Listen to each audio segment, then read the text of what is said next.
What's good, everyone? My name is Jacob Moses, and welcome to another episode of the Not Boring Tech Writer, where in each episode we focus on a different skill that you can learn to enhance your skill set, improve your marketability, diversify your career, and ultimately break the stereotype that technical writing is a boring career.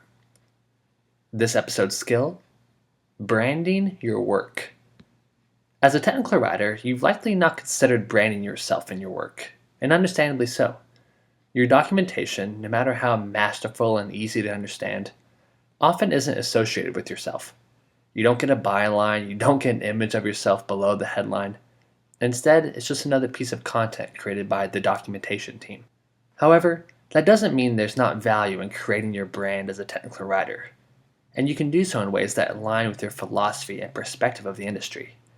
Take Tom Johnson, for example, who's built a brand for himself around his tech writing site, I'd Rather Be Writing, which I highly recommend, as you'll sense in this episode. Or Sarah Maddox at Google Maps, who's built a brand for herself through her site F Feathers, combining her interests in technical writing and science fiction. You have a unique perspective on technical writing that you could build your brand while helping your peers lead more fulfilling careers. And in this episode, you're going to learn how to do it. We have Ash Blankenship on the podcast. He's a former fellow podcast host at Parksify Podcast, where we first met, and today is the founder of Acme Design, a web design service that helps entrepreneurs and creatives build their online presence. In this episode, Ash shares how you can find your unique perspective on technical writing to brand your work, including how to use content to build your brand, plus figure out what to say, how to choose the right platform to build your brand, including free tools to grow it, and lastly, you'll learn how to build a tribe that believes in your approach to technical writing. Big shout out to Knowledge Owl, a wonderful knowledge-based software product, for sponsoring the Not Boring Tech Writer, and I hope you all enjoy this episode.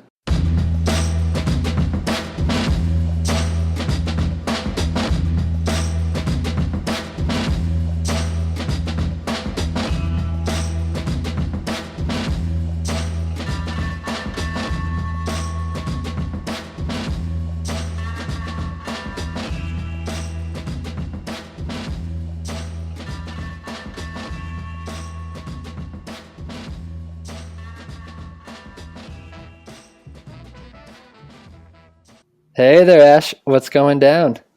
Hey, Jacob, not too much. How are you? I'm doing well, thank you. How's life in Yeah. Sacramento?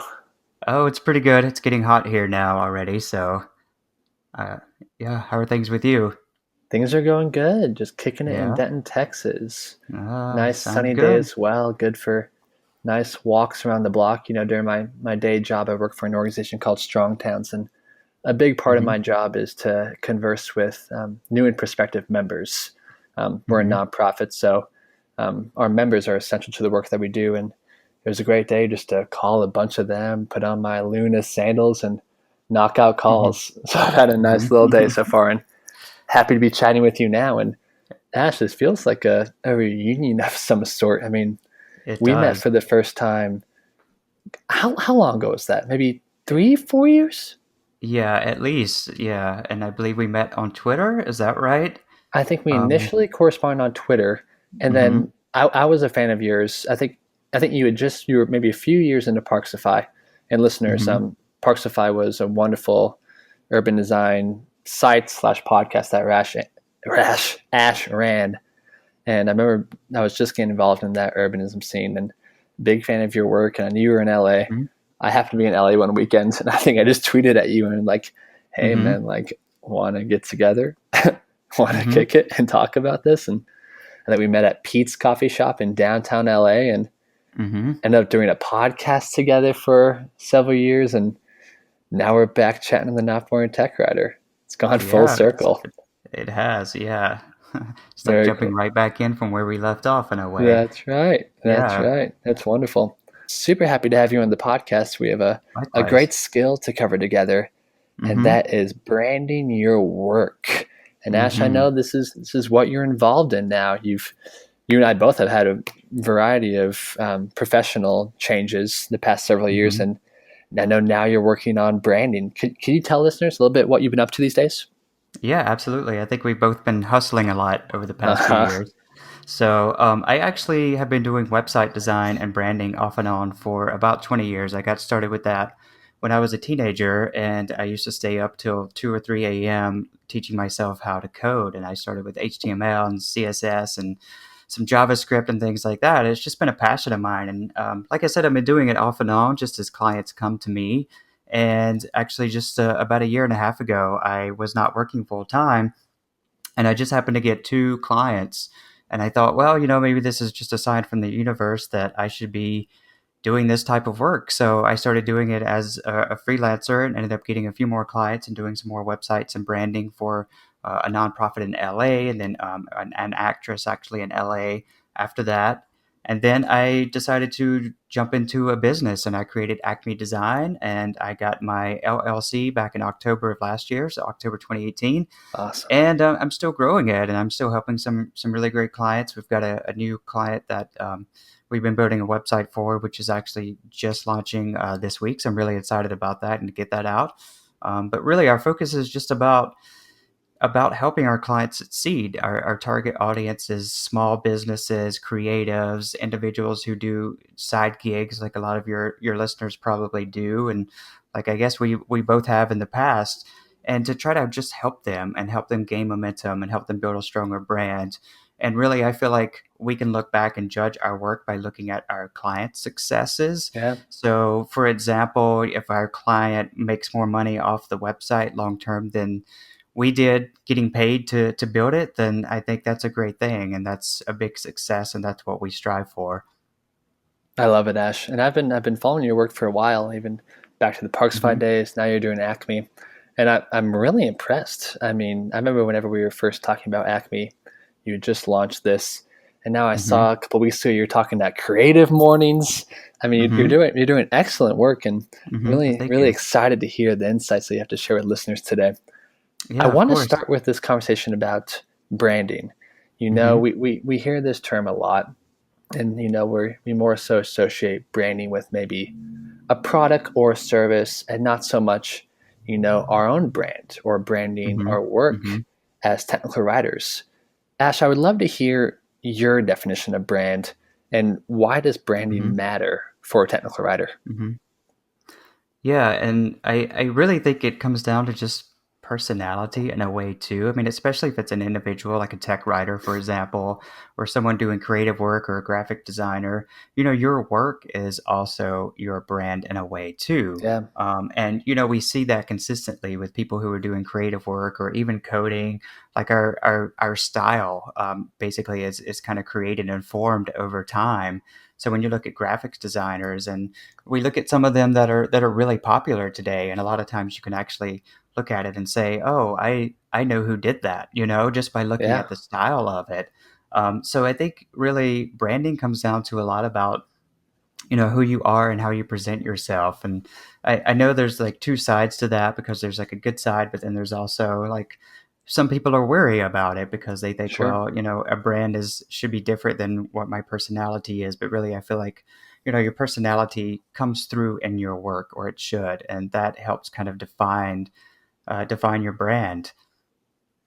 Yeah, and I can imagine where people kind of get leery of branding, because they associate it with maybe Hmm. like Instagram or having to share everything that they're up Right. to on Twitter. But I mean, thinking about technical writers, there's not many who really take the time to do branding. But the ones who do it Hmm. well, I think what they all share is that they start with, they ask themselves, how can I be of help? How can I be of service Hmm. to other Exactly. technical writers? And that's where I think of Hmm. like, and listeners, I encourage you to check out all of these folks I'm about to list off. Like I think about Tom Johnson. He runs the site I'd Rather Be Writing. If you're Hmm. into tech writing and you've done any kind of general how to tech writing Google search, you've definitely landed on his sites. I think about Sarah Maddox, tech writer over at Google Maps. Think about the homies Mahal and Pavel just launched a new Polish tech writing podcast. And what all these people share is that they've started a platform and they're asking themselves, how can I serve you? And then from there, Hmm. the brand follows. Ash, I want to start out with, we've talked about what branding is, why it matters. How does a listener even get started in this process? I think you have to kind of find what you are comfortable with. And, today, especially, it's easy to become overwhelmed. When people try to create their brand, whether that's their personal brand or their brand around their business, it's easy to want to jump into all of these social media platforms and to start doing stuff and to feel like you have to put out, X number of posts each day, and you consistently check it and you check your follower count. You become obsessed with it in a way. I think it's really easy to do that these days. And I actually found myself doing that, even a few years ago when I was doing Parksify. That was something I would spend hours each day doing it, but that would take away from my work. So really, I think it starts with your work and doing a really, really great job with your work and finding out what platforms work well for you. I mean, if you're a graphics designer, something like Dribble or Instagram, they're great places. You may not necessarily need to be on Twitter, and there's just different ways to present yourself on different platforms. And I really feel like it comes down to you have to enjoy it. I mean, there are going to be some things that feel like work, but at the same time, you can't allow yourself to become stressed. And sometimes sizing down and doing the minimal amount of work that you can do and do a really, really great job at that's going to do better than doing a mediocre job at everything. What would be an example of that, Ash? So I'm listening to this podcast. I feel like I have something Hmm. important to say, but I want to start with something small. What does that Hmm. look like? I really think it comes from doing what you do from the heart. I mean, really write something that you would want to read. That was one thing that I um, actually read one time that was really striking to me, and that there was stuff that I wanted to read that I couldn't find. So I thought, well, maybe I should be the person to write this. And Yes. that's kind of how I got started with it, instead of trying to compete with other people or to try to do things off of other people's work. So I really feel like that's a great start and a great way to, add some passion into it, is just to write stuff that you're passionate about. And I've even found times where I was reading an op-ed or something about maybe an urban policy issue, and I disagreed with it. And I wanted to be able to say, I respect your decision and I respect why you wrote it, and I understand, the message behind it, but I think different, and here's why, and then make my case for that. So sometimes there's ways to do that in a very, very polite and, way that, works really well. And I think that we can all kind of do that, but I really think it just comes down to what sparks your Yeah. interest and what's in your heart. What do you feel? Kind of following your gut, your intuition, and putting that on paper or putting that into your work. That, I think, is a really great start to a really strong brand. Yeah, that's an excellent way to put it, Ash. And um, flashback maybe 2 years. Um, Hmm. I presented at Mad World Conference. It's an annual conference by Madcap Software. They did the Madcap Flare and several other products for tech writers. And my presentation was, how can tech writers build their influence? And Hmm. really, what I started with was, first, when you talk about content, we need to Hmm. do something helpful. We need to create content that's intriguing, like you said, fills a gap. But I Hmm. think a big part of that is, like you said, learning how to share that content. Like, Hmm. for Right. example, say I want to start a tech writing blog to help Hmm. build my brand. If Right. I looked at Tom Johnson's I'd Rather Be Writing site, I see his beautiful API crash course, and I Hmm. say, you know what? I too want to start a tech writing blog, and I too want to do an API crash course. And if I just solely used Tom's site as inspiration without kind of, adding my own interest or my own twists, you're Hmm. not really going to be able to build a brand that well. There's a wonderful site, Hmm. the Content Marketing Institute, and they call this the content tilt. So say I want to build my brand. I've decided what content I'm gonna share. Maybe that's tips on becoming a more marketable, diversified tech writer. Hmm. I have to find a way to tilt it in a way to make it more intriguing, to be able to separate myself. And there's a lot of excellent tech writers who do this. I spoke about Sarah Maddox earlier. What's Hmm. awesome about her site and the way that she builds her brand, Sarah isn't just a tech writer at Google Maps. She's also a science fiction writer. And it's so cool, Ash, because as you look throughout her site, There's all these like science fiction references throughout. She finds the associations between science fiction writing and tech writing. And it makes it interesting, because as Mhm. we talk about building our brand, it's not just a logo and a couple of blog posts and email lists. It's also like Mhm. being memorable. Do you have Mhm. any tips on, as a tech writer starts to build their brand, start to create content, how to Mhm. make that content memorable and differentiate themselves from other technical writers?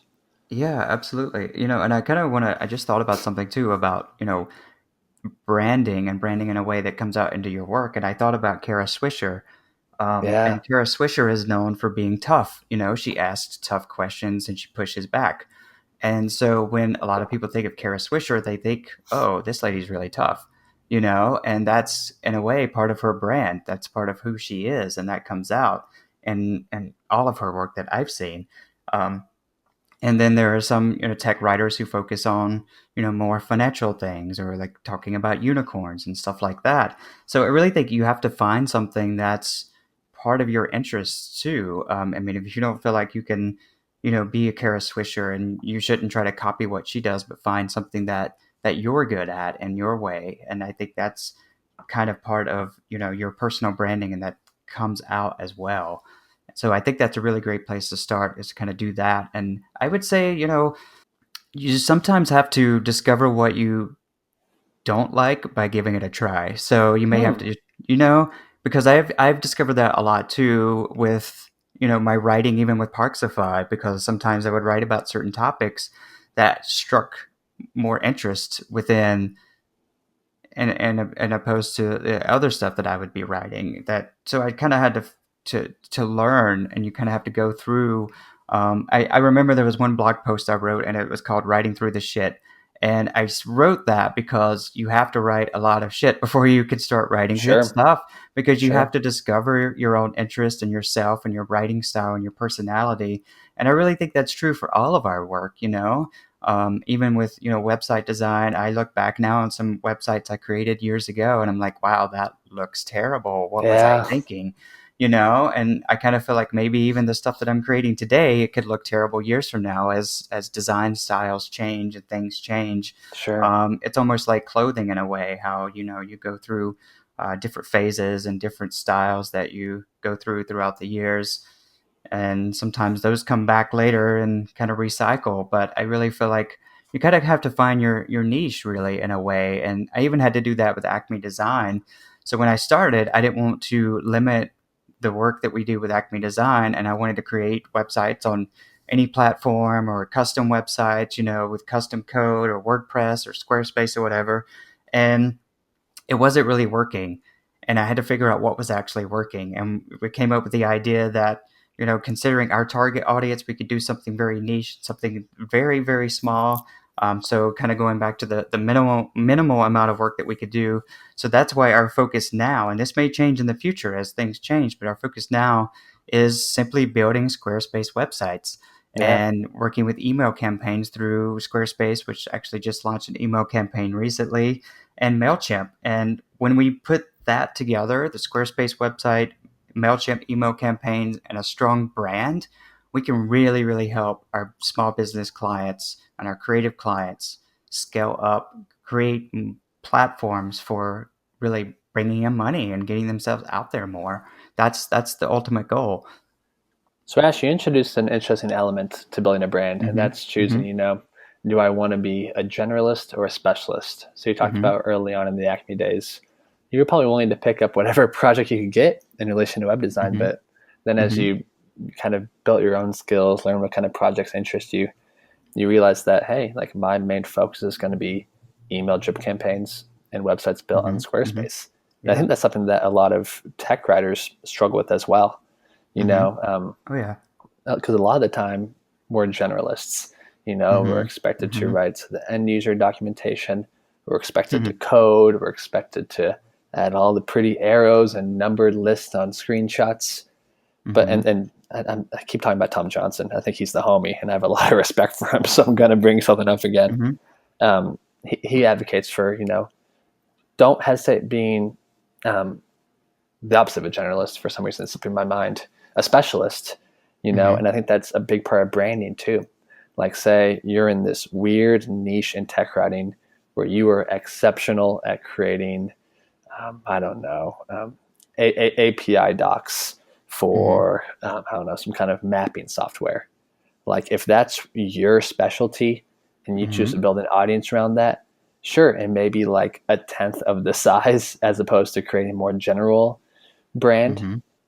But golly, you are going to be the authority in the work that you're doing. And Mm-hmm. you talked about, you were early on writing a bunch of shit as you Mm-hmm. described it. And that's totally true in the very early stages of creating our brand. And listeners, I Mm-hmm. would just really encourage you.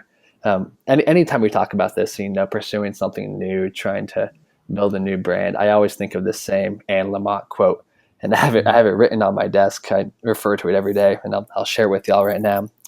It goes, take the attitude that what you're thinking is valuable stuff, then be naive enough to get it all down on paper. And I Mm-hmm. think that's huge whenever we start these efforts to build our brand as tech writers, because it's going to feel unnatural at first. We're used to Mm-hmm. writing instructions, we're used to creating video tutorials. So this is going to be new. But if you feel like you have that association between Mm-hmm. two different topics, whether it's tech writing and science fiction writing, trust it. And then, like Ash Mm-hmm. said, you can adapt as needed and grow from there. I Mm-hmm. want to take a shift, Ash. You Mm-hmm. know, we started to create the content. Maybe we're starting to get a few bites, a few subscribers, a few more page views. Ash, how do we capitalize on building this brand to start to build a tribe? Mm-hmm. Yeah, I'm glad you mentioned that because this is one of my favorite things to talk about. And I kind of want to go back to where when I first launched Acme Design and that we wanted to try to do everything, and that kind of played off my fear because I Mm, was afraid, what if there are clients out there I'm going to lose? I'm not going to be able to capture as many people as I can if I don't do everything. So I kind of had that fear of like, I'm going to lose a lot of potential clients by focusing just on this one niche. So that fear was, I mean, it played a big role in my decision. But then after a while, I realized, you know what? There are plenty of people out there who need exactly what we do. that's And right. those are the people I need to look for. And those are the people who really need to be, my tribe. And it kind of goes back to like, I don't need 10,000 clients right now. I only need just enough to be able to survive off of. And that's what we kind of talk about. And I've heard Seth Godin talk about this too, as your smallest viable audience. Who are the smallest number of people, the smallest clients that you can have and live comfortably off of financially? Like what is the smallest number? And I mean that may only be 10. If you can get, I mean, even if we could get 10 really great clients who are consistently working with us, that's really all we need, and we can scale up from that. And then if we eventually get to 20, that would be great, and those other 10 would probably come from one or more of the 10 clients that we would be currently working with. So that just kind of expands off of itself that way. I kind of think of it as a tree with different branches. So really, all you need to get is like a few strong branches, and then that's going to continue going out into other branches and other areas. You're going to continue growing your audience or growing your client base. So it really don't have to go out there and you know beat the streets and try to get a whole bunch of people to follow your work, because chances are you're just going to exhaust yourself. Um, and I actually did. You mentioned my creative morning speech, which I did a few weeks ago.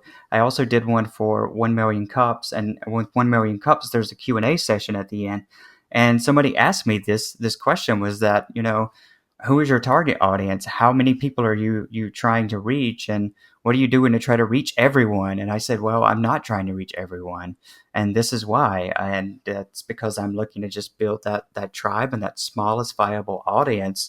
And once I do that, I'm pretty golden, and I can just move out from that and expand off of those clients and those followers.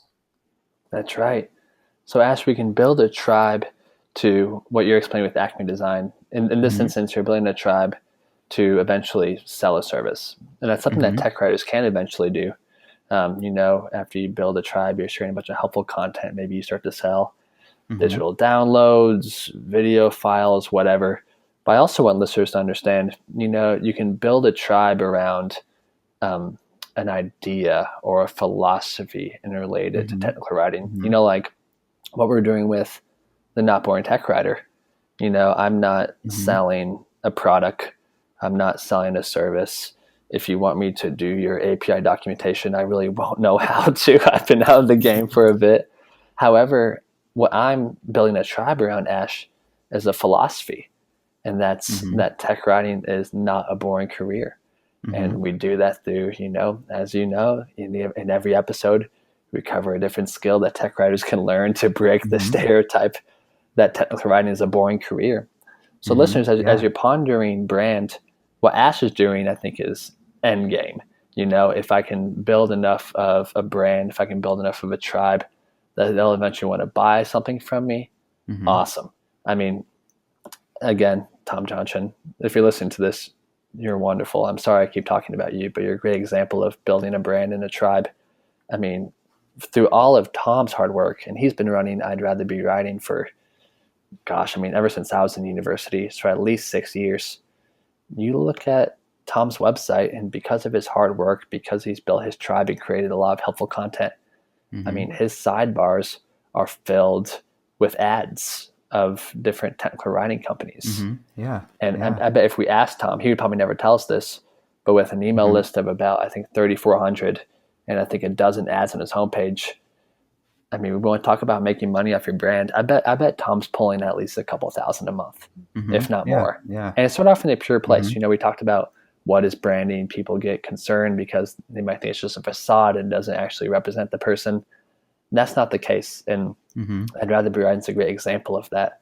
He gives you all the information you need. He has great courses, and he was able Mm-hmm. to build that authority and build that tribe where you know he can able to have a passive income, and it's Yeah. really Yeah. cool. Mm-hmm. Ash, I want to talk about different platforms that Yeah. people Yeah. can Of use. course. We've talked about website. I'm doing this podcast with the Not Boring Tech Writer. Mm-hmm. What different platforms would you recommend someone starts to create content and start to build their tribe? Yeah, of course. I have one thought that I want to say before we get to that Please. really fast. I think it would be awesome to challenge people to say, set a goal for getting 10 new followers for your work, and then once you get those 10, then celebrate that and then go and get Yeah. 10 more. It Yeah. doesn't have to be like, oh, I need 1,000 new followers overnight, with my work. It could be 10, it could be 5, it could be 1, but that one more is one more than you had yesterday. That's right. I really feel like Medium is one of the first things that comes to mind, just because it's a really great blogging platform, but it also has that social aspect to it. So Yeah. you can get followers, you can follow people on there, and you can actually comment on other people's work. And I really think that there are some big companies and big writers that are on there as well that are cross posting their stuff there. I've even seen some publications on there as well. So I think that's a really great place to start. And then you can share your work and link back to that. So I Yeah. think that's a really, really great place to start is with Medium because it's such a great blogging platform. And of course, it's free too, so it's not really going to cost you anything to get set up. But I really think too, when you do something like that, I mean, consistency is key. And, I'm sure a lot of the people who are listening are writers already, so they understand that. I don't think you're going to have very many people who are listening who are going to go in and make one post and then never write again. So I think, Medium is a really great place to start. And I would really recommend that. And then just kind of, you can even build a platform around that. You can even use that as your brand because Absolutely. you can customize that and your work's going to come out, your style is going to come out in that. And you can use that really as your homepage to be able to do that and to send people there. And there are also some other embed options so you can have people sign up for an email list. And I really, really think email is still really, really strong platform to use. I recommend it over social media all the time. And people sometimes look at me really weird and they're like, no, social media is king now. It is not. So email is so much stronger. I would much rather have an email list with 100 people on it than to have 10,000 followers on Twitter. And Mm. I say that because if you ever look at impression rates on social media are so low, but open rates on emails are much higher. I mean, we look at open rates at 30 to 50%. 30%'s, you know, quite common, but that's still much, much higher than what you're getting, you know, the 1 to 2% on Twitter.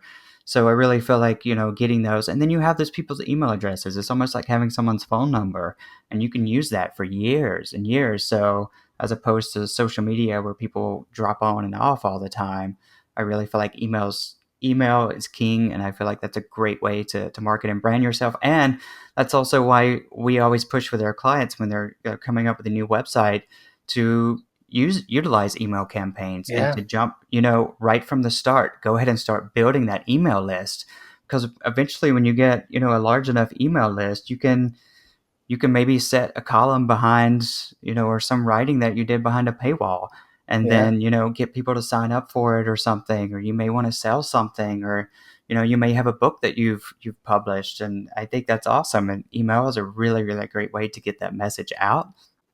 And there's lots of free email marketing services that Hmm. people could use Hmm. too, Ash. Are there a few that you'd recommend? MailChimp, definitely. Yeah. MailChimp is free up to, I want to say it's like 2,000 people on the list, something like that. I mean, you just have the MailChimp button at the bottom, but most people don't even see that. MailChimp's a really great platform. And then Squarespace actually just launched an email campaign feature as well. It starts at $5 a month, but I've been actually using that myself for Acme Design to send people out or send emails out to the lists, and that's actually been really, really great. It works really well with Squarespace. Obviously, it would, because it's built by them, but I recommend that as well, for Awesome. people who are using the Squarespace platform. And I would definitely, you know, recommend Squarespace as well, or even something similar. Yeah, Ash, I love Wix and Squarespace, just low lift Hmm. ways to Hmm. start putting content Yeah. out there. And Hmm. going back to email, one of my favorites is a service called Tiny Letter. This is a Hmm. sister product of MailChimp. And what's great about this email marketing service, Ash, is that it's no frill. I think you can Hmm. add a header image and some body content, and Hmm. that's about it. And it's completely free. So, again, if your goal is just to share helpful content, but you don't really need to have crazy slideshows and embedded video.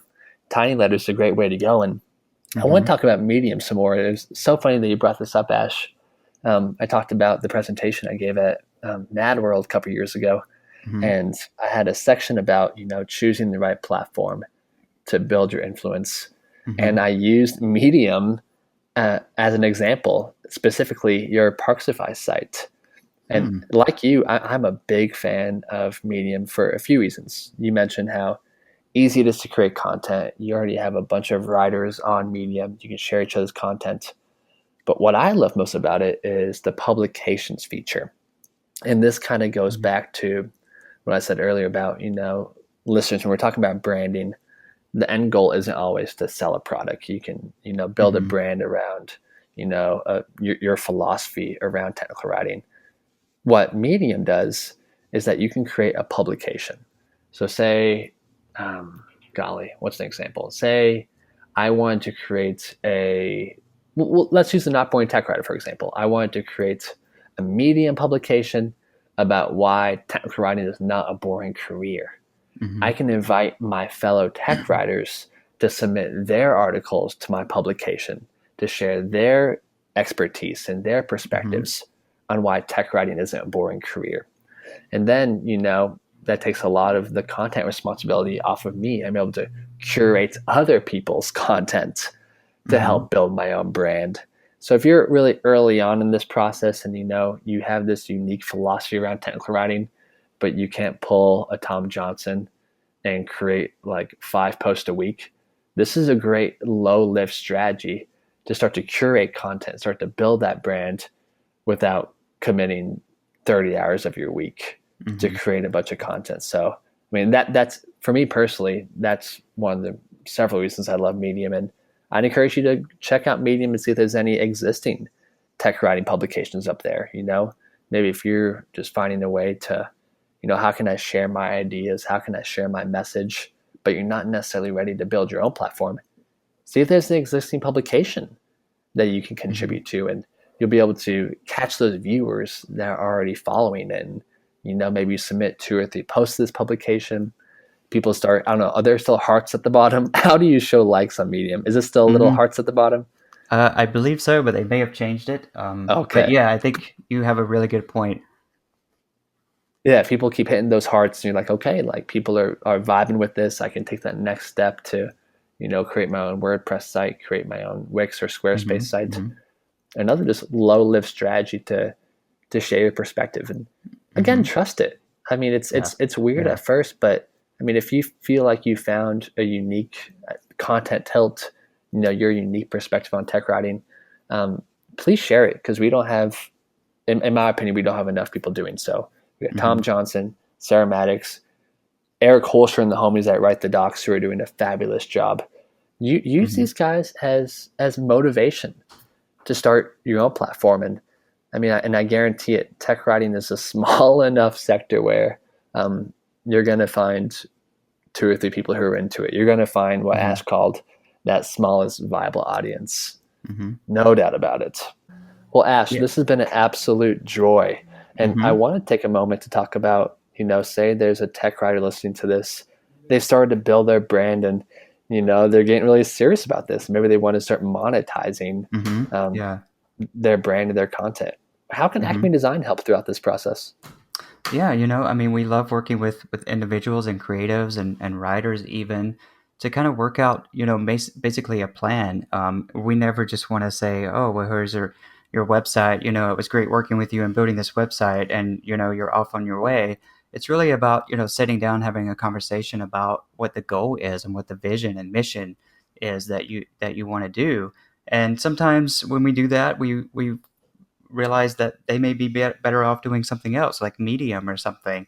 Um, but I love just having those conversations with people to figure out, what is the best route to take, what is the best thing to do to help this person. And I'm always happy to have that conversation with anyone. So if anybody wants to, send me a message or something, I'd be happy to do that. But it's really just about, finding out exactly what the need is and helping to fill that need and working with the client one on one to figure out how we can not only get this done and get the branding there that they need, but to even follow up with them and to continue that relationship even after there's a site launch or there's an email campaign that's sent out, and to figure out, is this working? Is this working the way you expected? If not, how can we tweak it? What changes can we make to really help you reach your goal? That's really what it's all about. It's not really, I feel like the website and email campaign and branding even is it's kind of an aspect of something that's much bigger, and that bigger part is really just helping people and helping people grow and helping small business clients compete with maybe larger companies in their neighborhoods, and just giving them that platform in order to do that.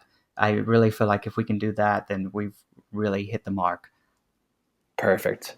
Well, Ash, thank you. This has been an absolute joy. I appreciate you Hmm. sharing your expertise with us and, Yeah, adding absolutely. some variety to the Not Hmm. Boring Tech Writer podcast. We've been kind of heavy on tools as of late. So it's Hmm. it's refreshing to talk about, how can we help the tech writer brand him or herself. Hmm. Yeah. To Yeah, finish up, Ash, absolutely. where can people connect with you? Where can people learn more about what's going down and follow what's Hmm. going down with Acme Design? Yeah, of course. So you can find us at acmedesign.co. So we have our .co, not .com, which often gets confused. But yeah, acmedesign.co, and it's Acme just like Wile E. Coyote. So I think that's pretty memorable. Awesome, Ash. So listeners will include the URL to Ash's website. We'll also include several links to different tech writers who have started to build their own brands. And again, I encourage you to use their work as motivation as you find your own unique approach to building your brand. Um, and that's it. Ash, thank you. This has been Yeah, fun. yeah, We'll of chat course. very soon. All right. Thanks, Jacob. Thanks, Ash. Bye. Yep. Bye. Thanks again to Knowledge Owl, knowledge-based software, for sponsoring the Not Boring Tech Writer podcast. And thanks to each of you for listening. I really hope you enjoyed our conversation with Ash Blankenship about how to brand your work. And we will chat very soon.